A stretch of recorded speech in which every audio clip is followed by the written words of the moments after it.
The security badge hit my desk like a funeral bell. "You're done here, Patterson. Clear out." His first day as CEO, my last as anything. The marble lobby echoed with the silence of 100 witnesses pretending not to see. But as I walked away, boots clicking across polished floors, he didn't know about the authorization codes buried deep in the Pentagon contract, the ones that made my digital signature the linchpin of a $200 million defense deal. His secretary would be the first to understand that some foundations, once removed, bring the whole tower down. My name is Wade Patterson, and for 20 years I'd walked through the revolving doors of Apex Defense Technologies like I belonged there. Not because I owned the place, I'm not delusional, but because I'd earned every square inch of respect in this 35-story building. Senior Systems Engineer, the nameplate read. What it didn't say was that I'd saved this company from federal audits twice, secured Pentagon contracts worth billions, and designed the AI radar systems keeping our pilots safe overseas. That Tuesday morning started normal. 07:45 hours sharp. I pushed through those doors carrying my usual black coffee and the congratulatory gift I'd picked up, a vintage Marine Corps challenge coin from my old unit. Classy, respectful, exactly right for a new CEO's first day. I'd even written a welcome note to new leadership and continued service. The lobby buzzed with nervous energy. Groups of engineers clustered near the security desk, whispering. I caught pieces. Wonder what he's like. Heard he cleaned house at his last company. Hope our clearances are safe. I nodded at them with the same reassuring look I'd used for 2 decades. Everything would be fine. Change was normal in defense contracting. We'd handle this transition like all the others. "Morning, Wade," Charlie from procurement called out, gripping his coffee tight. "You meeting with him today?" 10:30 hours, I replied, shifting the coin box to my other hand, right after the all hands. If I'd known those were the last words I'd speak as an Apex employee, I might have chosen better ones.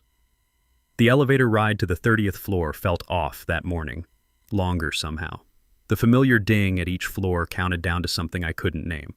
When the doors opened to the executive level, I found everything changed. Gone were the American flags and military photos. Everything was white and chrome now, like some tech startup.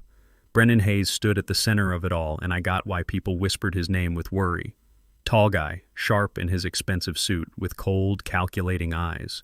He was surrounded by his own people, faces I didn't recognize, moving with corporate precision. The old guard was nowhere to be seen. I approached with my gift and professional attitude, extending my free hand. "Mr. Hayes, I'm Wade Patterson, Senior Systems Engineer. Welcome to Apex Defense." He looked at my hand like it was contaminated. Then his gaze met mine, and I saw my fate written there before he opened his mouth. Patterson. He said my name like reading it off a termination list, which I'd learn later he was. Perfect timing. The entire floor went silent. Every cubicle worker popped up to watch. The new assistants, his people, smirked behind their tablets. Even the air conditioning seemed to stop.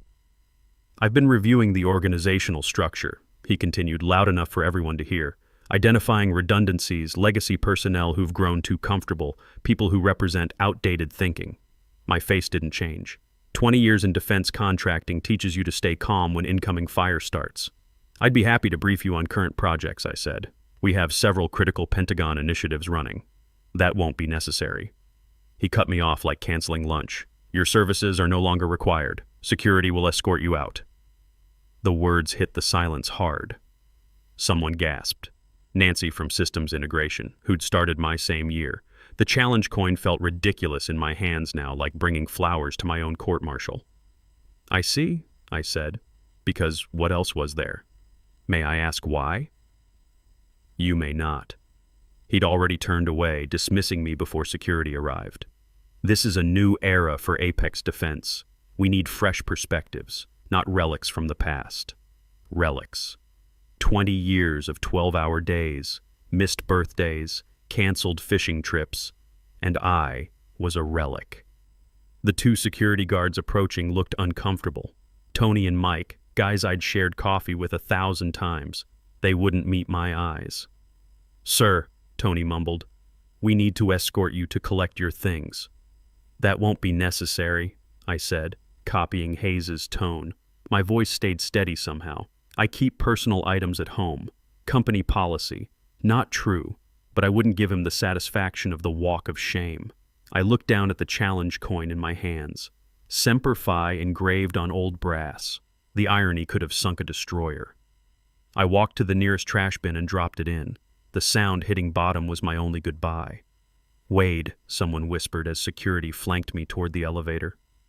Monica Cross, Hayes' imported secretary, watched from her new desk with an expression I couldn't read.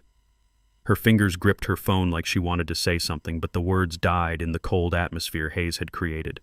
The elevator ride down was the longest of my career, 30 floors of my life disappearing with each number. Tony shifted beside me. "This ain't right, Mr. Patterson. Everyone knows what you've done for this place." "It's business, Tony," I said, watching the numbers fall. Nothing personal. But we both knew that was bull. Everything in defense contracting was personal, wrapped up in professional language.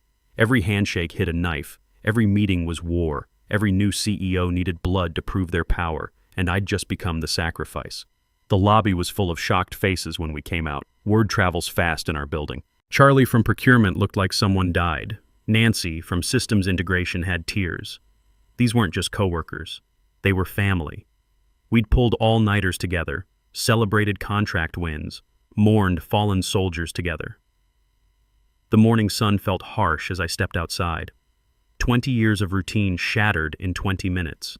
No Pentagon briefings to attend, no deadlines to meet, no classified systems to protect, just me, my truck, and the empty feeling that everything I'd built was crumbling.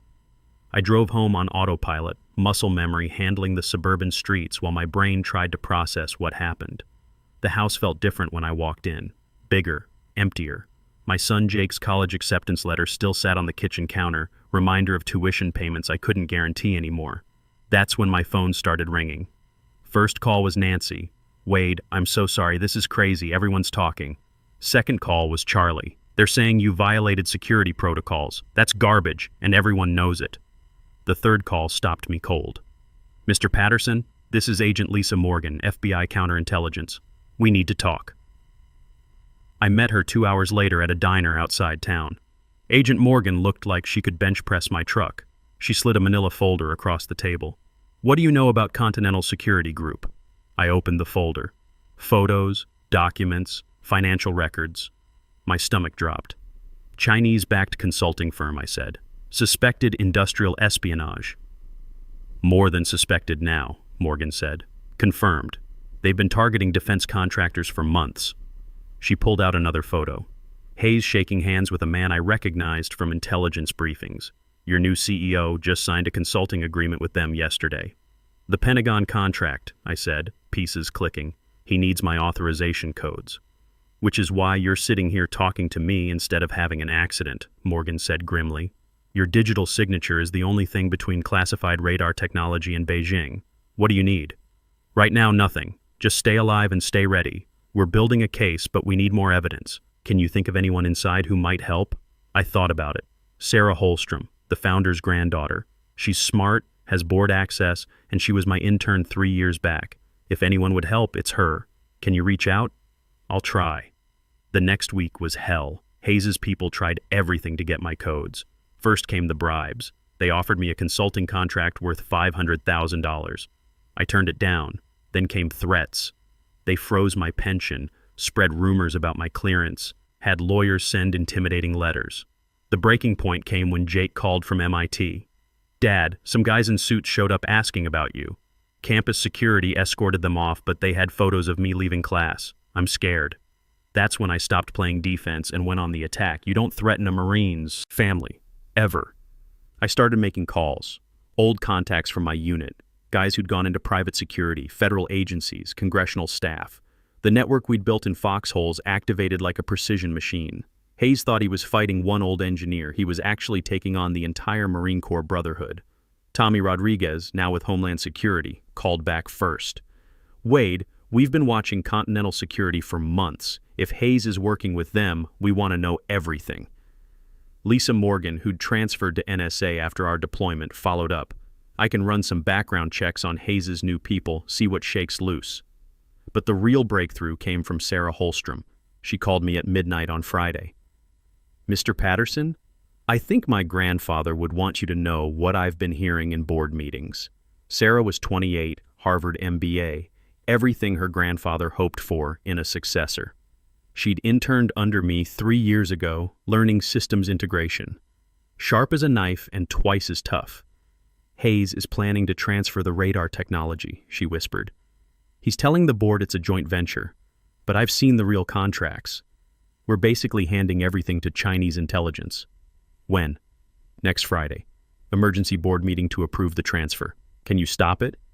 Not alone, but if someone with your credibility was there to explain the technical stuff, I'll be there. Wade, there's something else.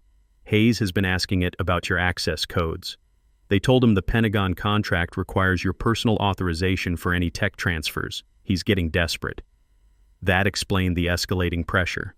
Hayes needed me alive to get those codes, but he was running out of time and patience.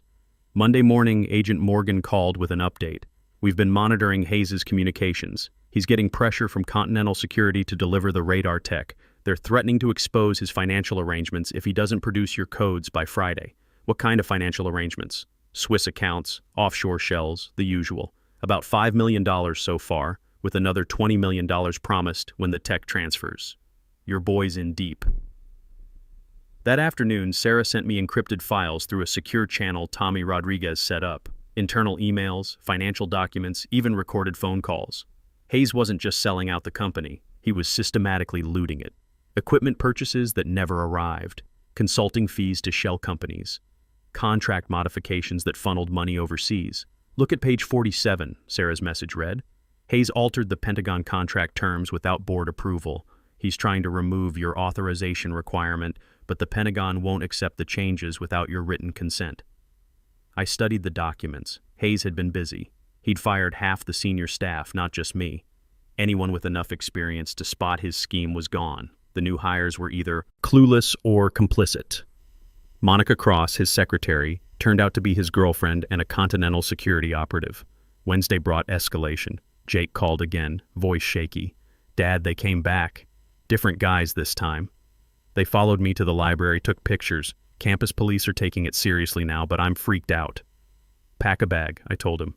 Come home this weekend. We'll figure this out together. That evening, Tommy Rodriguez called with disturbing news. Wade, we intercepted chatter about a possible extraction. Continental Security might try to grab you, force you to provide the codes under duress. You need protection. Agent Morgan assigned 2 agents to watch my house, professional guys who blended into the neighborhood. But I wasn't sitting around waiting to be kidnapped. Time to take the offensive. Thursday night, I met with my core team at a VFW hall downtown.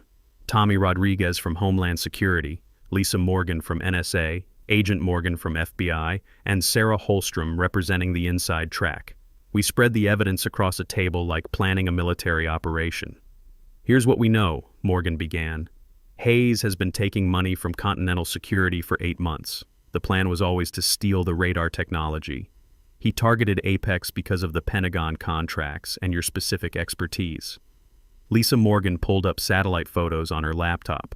Continental Security's parent company is directly controlled by Chinese military intelligence. The radar tech would give them our frequency signatures, countermeasures, everything. How do we stop them? Sarah asked. Friday's board meeting, I said. We expose everything there, with the board as witnesses. Thomas Holstrom still controls 51% of the company. If he sees proof of what Hayes is doing, that's risky, Tommy warned. If Hayes realizes we're onto him, he might accelerate the timeline or just disappear with what he's already stolen. That's why we need multiple angles, Morgan said. Sarah records the meeting. Wade presents the technical evidence. We have federal agents ready to move. And Lisa's people monitor all communications to prevent Hayes from warning Continental Security. Sarah looked nervous but determined. My grandfather built this company to serve our country. Hayes is destroying everything he worked for. I'm in. Friday morning arrived gray and cold. Jake had driven down from MIT Thursday night, and I'd gotten him settled with friends out of state. Whatever happened today, my family would be safe. I dressed carefully. My best suit, Marine Corps lapel pin, the challenge coin Sarah had retrieved from the trash and returned to me. If I was walking back into Apex Defense, I was going in as myself, not as some broken former employee. Sarah met me in the parking garage at 0930 hours. Board meetings at 1000. Hayes has been making calls all morning. He knows something's up. She handed me a visitor's badge and security clearance. Grandfather insisted you have full access. He never believed Hayes' story about security violations. We rode the elevator to the 30th floor in silence. The executive level still looked like a hospital, all white and chrome. But something felt different. Tension in the air, like before a firefight. Thomas Holstrom waited outside the boardroom, 75 years old but still sharp as a blade. "Wade," he said, gripping my hand. "I should have called you the day after Hayes fired you." I knew something was wrong. "You're calling me now, sir. That's what matters." Hayes emerged from his office, saw me standing there, and his face went white. "What is he doing here?" "Mr. Patterson is here as a technical consultant," Thomas replied calmly. "We need expert analysis of the Continental Security proposal. That's completely inappropriate. He's been terminated. He doesn't have clearance." "Actually," Sarah said, producing documents, "the board voted to reinstate his clearance pending review of his termination. Grandfather still has controlling interest." Hayes looked trapped, desperate. His eyes darted toward the emergency exit, then back to us. "This is a mistake. You don't understand the bigger picture." "Then explain it to us," Thomas said, in the boardroom, with the full board present. The boardroom felt like a courtroom as we filed in. 12 board members, most of them old-school defense industry veterans who'd known Thomas Holstrom for decades. Hayes sat at the head of the table, sweat visible on his forehead despite the air conditioning. "Ladies and gentlemen," Thomas began, "we're here to review the Continental Security Group proposal. But first, I've asked Wade Patterson to brief us on some technical concerns that have come to light." I stood up, feeling the weight of 20 years in this industry. "Board members, what I'm about to show you represents the most serious threat to national security this company has ever faced." I opened my laptop, connected to the projector. "Mr. Hayes has been systematically preparing to transfer our classified radar technology to Chinese military intelligence." The first slide showed Hayes' financial records, bank transfers, shell companies, payments from Continental Security. Gasps around the table. Board member Patricia Walsh, a former Pentagon official, leaned forward. "Brennan, please tell me this isn't what it looks like." Hayes tried to bluster. "This is character assassination. Patterson was terminated for cause. He's clearly trying to sabotage legitimate business opportunities." But his voice cracked on the last words. "Then explain these," I said, clicking to the next slide. Phone records, email intercepts, recorded conversations. Lisa Morgan's NSA team had been busy. Hayes' voice filled the room. "The old fool Patterson won't cooperate, but we can work around him. The Pentagon won't know the difference until it's too late." Another board member, retired General Frank Morrison, stood up abruptly. "That's enough. Brennan, you're talking about selling out American soldiers, men and women depending on this technology to stay alive. You don't understand the global market realities," Hayes said desperately. "We need international partnerships to remain competitive. With Chinese military intelligence?" Thomas's voice was ice cold. "My father started this company in 1952 to protect America, not to sell her secrets to the highest bidder." Sarah activated the hidden recording app on her phone, capturing everything. Through the conference room windows, I could see Agent Morgan and her team in the lobby, ready to move. Hayes made his last play. "Even if you believe this nonsense, you can't stop the technology transfer. I've already initiated the process. Continental Security has agreements in place." "Actually," I said, "they don't, because every transfer requires my personal authorization under the Pentagon contract. Page 47, subsection C. The same clause you tried to remove without proper approval." I pulled out my phone, dialed a number on speaker. "Colonel Martinez, Pentagon Procurement Office." "Colonel, this is Wade Patterson at Apex Defense. I'm calling to confirm that my authorization codes remain valid and unchanged for the radar technology contract." "Confirmed, Mr. Patterson. Any transfer attempts without your explicit written consent will void the contract and trigger immediate investigation." Hayes' face went gray. The room erupted in angry voices. Patricia Walsh was already calling Pentagon contacts. General Morrison demanded immediate legal action. Thomas Holstrom sat quietly, watching his CEO's world collapse. That's when Agent Morgan and her team entered the boardroom. "Mr. Hayes, FBI. You're under arrest for violations of the Espionage Act, conspiracy to commit treason, and money laundering." The handcuffs clicked with satisfying finality. As they led Hayes away, he turned back to me. "You think you've won something? Continental Security has other sources, other companies. This won't stop anything." Maybe not, I replied, but it stops you. 6 months later, I sat in my new office on the 30th floor. Chief Technology Officer, Apex Defense Technologies. The nameplate was simple, professional. The view looked out over the same city, but everything felt different now. Hayes was serving 15 years in federal prison. The investigation had uncovered a network of Chinese intelligence operations targeting defense contractors across the country. Congressional hearings, new security protocols, companies scrambling to audit their own vulnerabilities. Continental Security Group was shut down by executive order, their parent company sanctioned. Several other CEOs were arrested in the broader investigation. The radar technology Hayes tried to steal was now deployed in 3 combat theaters, keeping American pilots safe. My salary had increased 40% to $210,000, plus stock options and a Pentagon commendation for exceptional service protecting national security interests. Jake finished his sophomore year at MIT, fully funded.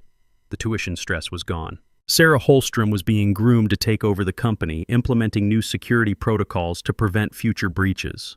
Thomas had officially named her heir apparent, with my full support. She'd earned it. The fishing trips were back on my calendar. The 12-hour days were optional now, not mandatory. And every morning when I walked through those revolving doors, I remembered that sometimes your worst day becomes your first day of real success. That challenge coin sat on my desk now, polished to a shine. Semper Fi engraved on brass that had seen better days but never quit, like me, like the core, like the idea that some things are worth more than money. Hayes thought he was clearing out deadwood. Instead, he cleared the path for exactly the leader Apex needed. There's justice in that kind of corporate karma. The relic didn't just survive, he prevailed. And America is safer for it.